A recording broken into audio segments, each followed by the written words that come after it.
What's up guys, for today's video, isi-share ko pala sa inyo paano ako gumawa ng kilawin na bangos or kinilaw na bangos. Ayan, nilinis ko lang yung bangos tapos tinanggal ko sa tinik. Tapos tanggalin ko rin yung taba-taba niya sa gilid, sa tiyan. Kasi laman lang gagamitin natin yan. Tapos tanggalin din siya ng balat. Ayun, tanggalan din yung isa ng balat. Yung kabaak niya. Pagkatapos, i-cube mo siya. Yan, cube.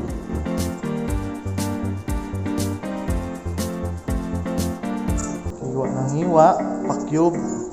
Hindi masyadong maliit, hindi rin masyadong malaki.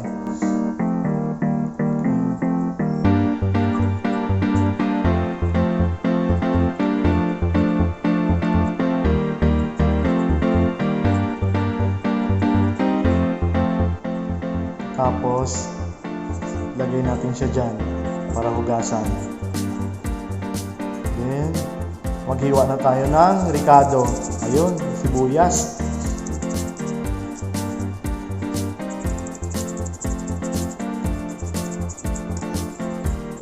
Pagkatapos ng sibuyas, luya naman. Yan. Durog yan guys, pinong-pino. Liit ang pagkahiwa.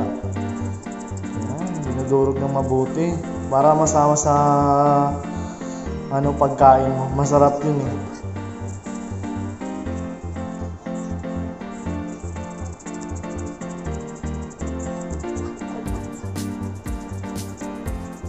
Yan, durog na durog.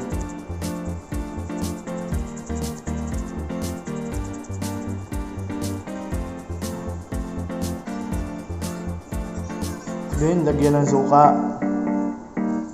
Tapos, ilagay yung luya sa sibuyas. Then, lagyan ng bitchin. Konti lang. Asin din. Konti lang din. Ilagyan konti. Oh, tawa na yung alat niyan. Tapos, lagyan ng kalamansi. 3 kalamansi na yan. Okay na yan.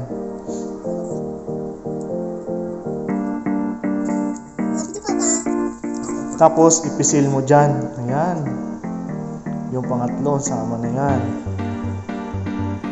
Tapos, lagyan natin ng itlog na maalat. Ayun, itlog maalat.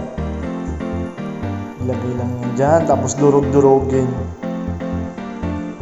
Maganda yan. Tingnan pag may kulay na yung sabaw. Naninilaw-dilaw. Ayan. Halo-haloin mo lang yan.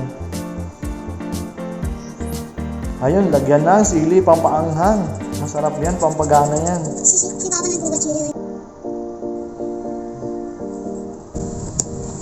Nahalo-halo niya para matapos na. Sarap na lang yan. Natatawa ko. Naamoy ko pa. Amoy kalamansi. Bakit ganyan si Papa maluluto? Ganyan ka mapa ang pagluto yan. Baka ang tinikman mo niyan, amoy sili. Amoy sili yan, hindi. Bakit? Sabi ko amoy kalamansi, kaya sili. Masarap ba ba? Ngayon, titikman ko na. Ayun, magsandok na ako. Masarap ko nga po yan.